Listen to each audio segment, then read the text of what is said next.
लोकसभा से चौधरी महेंद्र प्रताप को कांग्रेस ने उतारा मैदान में, बधाई देने वालों का लगा तांता। आखिरकार कांग्रेस ने बीती देर शाम प्रदेश में अपने 8 उम्मीदवारों के नाम की घोषणा कर दी, जिसमें फरीदाबाद लोकसभा से कांग्रेस के पुराने धुरंधर नेता चौधरी महेंद्र प्रताप को बीजेपी के कृष्णपाल गुर्जर के मुकाबले उतारा गया है। देर रात तक उनके आवास पर सैकड़ों लोगों की भीड़ उन्हें बधाई देने पहुंची। बता दें, चौधरी महेंद्र प्रताप कांग्रेस की टिकट पर कई बार विधानसभा का चुनाव लगातार जीत चुके हैं और सरकार में कैबिनेट मंत्री का दायित्व निभा चुके हैं। देखिए भाई, जहाँ तक राजनीति का ताल्लुक है, मेरा बहुत बड़ा लंबा समय राजनीति में रहा है। मेरे समय की राजनीति भी और फिर मेरी अपनी राजनीति। मैंने उस राजनीति को आदर्श और मूल्यों के साथ सींचने का प्रयास किया, सारा जीवन किया है, जो शायद आज और पिछला ज़माना भी कमाबेश अंतर तो बहुत है। मैंने प्रेम की और विकास की राजनीति की है कि जनता के हित, जन अपेक्षा, उनकी ग्रीवेंसेस, इनका समाधान कैसे किया जाए, मैंने हमेशा उसके ऊपर कंसंट्रेट किया अपने और उसका नतीजा भी हुआ है कि मुझे 3-3, 4-4 बार लगातार भी चुना है, फिर 2-2 बार फिर लगातार चुना है। मैं सीएलपी लीडर भी रहा हूँ। मैंने अपना जीवन सामाजिक और राजनीतिक तौर पर एक आदर्श ना बना सका हूँगा, लेकिन आदर्शवाद के नज़दीक ज़रूर मैंने अपने आप ही को रखने का प्रयास किया है।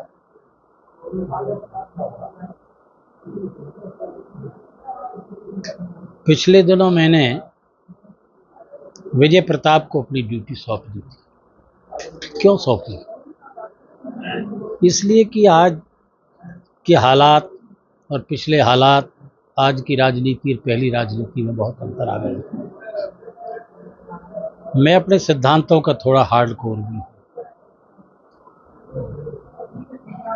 इसलिए ड्यूटी उनको सौंप दी। ये तो उस बात का सबूत है।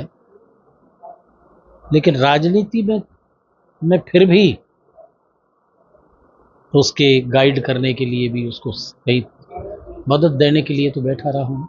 छोड़ भी इसलिए नहीं सका कि ये था कि ये इस दायित्व को संभाल ले तो मैं निश्चिंत होकर के एक और दुनिया की खोज करें। 3 व्यक्ति के 4 पण होते हैं, 3 तकरीबन हम कंप्लीट कर रहे हैं। अब तक हम जिए अपने लिए, जनता के लिए, भौतिक दृष्टि से, अब आत्म कल्याण के लिए भी जिए। इनको खोज करें कि क्यों हो रहे हैं, किस उसमें पड़े हैं हम। अगर हम राजनीति की बात करें, 2 दशक अपना 2 बार से केंद्र में और हरियाणा में बीजेपी की सरकार है, तो उनके शासनकाल को आप किस तरीके से देखते हैं? कहाँ आपको कभी कमजोरी देखिए कि कांग्रेस उनसे बेटर? बहुत बड़ा अंतर है। जिस शासन काल में पहले शासन काल का अगर हम तुलना करेंगे तो देखिए, पहला शासन काल अगर नेशनल लेवल की राजनीति की बात और स्टेट की अलग अलग है, उसकी देखें तो नेशनल लेवल पर भारतवर्ष जो है, हमारी स्थिति क्या थी ओवरऑल डेवलपमेंट के लिहाज से, ओवरऑल अर्थव्यवस्था के लिहाज से। मनमोहन सिंह के पीरियड को दुनिया की अर्थव्यवस्था हिल गई थी, लेकिन हिंदुस्तान की उस व्यक्ति ने नहीं हिलने दी थी। ये तो आपके सामने है, मोटे तौर पर कह रहा हूँ। उसके बाद तब्दीली हो गई, उसके बहुत कारण रहे। कारण ये भी होते हैं कि 10 साल का शासन बहुत होता है, जनता बहुत चाहती है, बहुत करती है, अपेक्षा ज़्यादा पूरी नहीं होती, नाराज़गी शुरू हो जाती है। दूसरा, जो विरोधी पक्ष है फिर सत्ता पक्ष से, वो लोगों को किस ढंग से प्रभावित करता है, और वो मोदी जी के हाथों प्रभावित हुआ और एक परिवर्तन हो गया। और उस परिवर्तन में पहला जुमला था, अगर आप सही निष्पक्ष विश्लेषण करें, क्योंकि मोदी जी हमारे प्रधानमंत्री हैं, प्रधानमंत्री के नाते हमें प्रधानमंत्री की गरिमा का ख्याल हमें रखना चाहिए। हम उनकी गरिमा के लिहाज से उनको सम्मान करते हैं, लेकिन उसका सबूत यहाँ आया। सबसे बड़ी बात, जनता के दिमाग में एक खास विषय के प्रति अट्रैक्शन पैदा हुआ कि भाई कांग्रेस ने बहुत काला धन कमा लिया। अब किसे क्या पता कहाँ कितना कमा, लेकिन एक बात थी, 10 साल का शासन, नए वादे, तो लोगों को ये होगा कहाँ, और वो धन काला आया और उसको हम दे देंगे, बांटेंगे, 15-15 लाख एक खाते में आ जाएंगे। हुआ ना? ये मानते हो आप? मैं तो पूछना चाहता हूँ, आपसे पूछ रहा हूँ, हैं? नहीं पूछ रहे? नहीं आया ना? आप लोगों ने ये सवाल किया शाह जी से कि उनका क्या हुआ, उन्होंने कह रहे वो तो इलेक्शन के जुमले होते हैं, उन्होंने सब स्वीकार कर दिया।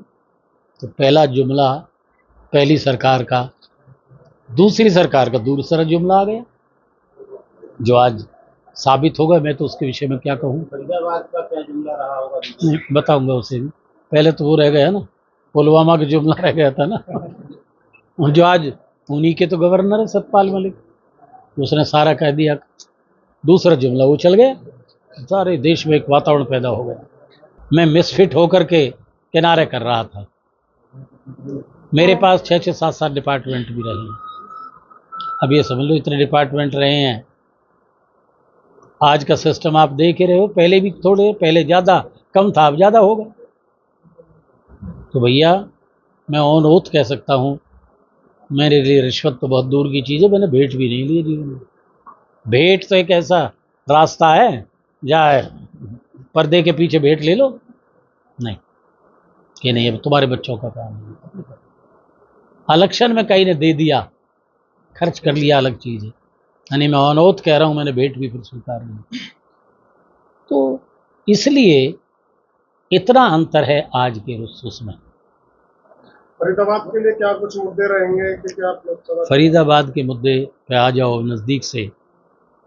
हरियाणा जब हमने छोड़ा, ये हरियाणा पहले नंबर का प्रदेश था, हर दृष्टि से पहले नंबर का था। पर कैपिटा इनकम गोवा अलग छोड़ दो, लेकिन पहले नंबर का रहा है। अब जो है डेवलपमेंट के लिहाज से, जैसे मैंने कहा, 70,000 करोड़ रुपए कर्ज हमारे पास था दे के लेके, लेकिन डेवलपमेंट हुई खूब जोर से। मेडिकल कॉलेज तक यहाँ बने हैं, मेट्रो रेल बनी है, IMT बनी है, सेक्टर्स डेवलप हुए हैं, इनर डेवलपमेंट हुई है, तकनीकी कॉलेज बेहताशा गवर्नमेंट के भी खोले हैं, यूनिवर्सिटियाँ बनाई हैं, और प्राइवेट भी हुए हैं। तो ये डेवलपमेंट ही सबसे बड़ी चीज़ है, ये भी हुई है। आज कहाँ खड़े हैं? कर्ज तो 4 गुना होगा, 50-55 से 2-5, 4 ही तो होता है।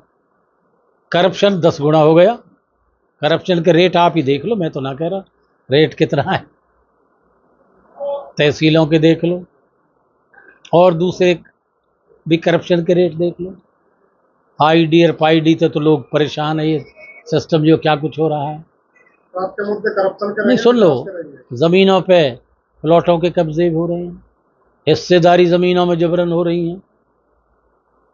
26 पंचायतें उनकी इच्छा के विरुद्ध ली गई, सारी पंचायतें नहीं चाहती थी वो, और उन्होंने अपनी डेवलपमेंट खूब की। सरपंचों के पास अधिकार थे ज़्यादा, वो तो 5 लाख पे पहले 2.5 पे कर दिए, शोर मचा तो 5 पे कर दिए। हम कितना बताया, 1,000-1,200 करोड़ रुपए कैश सरकार पे चला गया। हजारों करोड़ों की ज़मीन उनकी कॉरपोरेशन में चली गई, उनकी पंचायतों की। है क्या वो लोग? कहाँ खड़े हैं वो? तो जहाँ भी कहते हैं जी यहाँ सफाई भी हम नहीं कर सकते। तो ये सारी चीज़ मुद्दे हैं, कॉलोनीज़ की आप देख लिए, अनऑथराइज कॉलोनीज़ और या कोई दूसरी कॉलोनीज़ की चारों तरफ डेवलपमेंट की हालत बुरी है। सफाई अभियान कौन सा है ये? स्वच्छ अभियान। अब स्वच्छ अभियान के यार तो भी लगा लेकर रील बना लिया करो। सड़कों पे क्या हालत है, एक सिस्टम नहीं है। ये सिस्टम नहीं है कि वहीं डंप कर दिया और भाई मशीन और ट्रक उतारे, उनके लिए डंपिंग ग्राउंड एक कवर्ड ढंग से चारों तरफ से करके ढंग से बनाने चाहिए। ये तो बीमारी का घर है, पशु खा रहे हैं उन्हें, अब भी पड़े हो गंदगी गंद पड़ी है। तो ये इस प्रकार का एक सिस्टम हुआ पड़ा है। अब इंडस्ट्री बहुत है यहाँ, बस गई अनऑथराइज तरीके से, उन्होंने प्लॉट लिए, ज़रूरत के मुताबिक बढ़ गई। फिर हमने आईएमटी बनाया, वहाँ भी ऑथराइज ढंग से अच्छी इंडस्ट्री है, इसमें भी अभी सुधार किया। आनी बहुत बड़ी गंद बनी हुई है, इनको भी हमें रेगुलर करके डेवलप करना पड़ेगा। आपने इतने सारे मुद्दे बताए, फरीदाबाद जो बीजेपी के लोकसभा प्रत्याशी है कृष्णपाल गुर्जर लेते हैं 10 लाख पार होगा, क्या लगता है कि मुद्दों के बाद 10 लाख पार होगा? भैया ये जवाब खुद ही पूछ लो कि 10 लाख पार ये साइकोलॉजिकल वार है। 400 पार, 10 लाख पार, 75 पार, कर्नाटक में कितने पार था पता नहीं, छत्तीसगढ़ में कितने पार था, पार हो गए सारे, वो आधे से भी नीचे रह गए। जो ये पार पार के नारे, ये लोगों को प्रभावित करने के लिए एक तरीका है। ये लोगों को अरे जीते जीते तो पड़े हैं, दे दो, देख लो तो वोट दे दो, अब हम जीते पड़े हैं, अब यहाँ को कोई इलाज थोड़ा ही।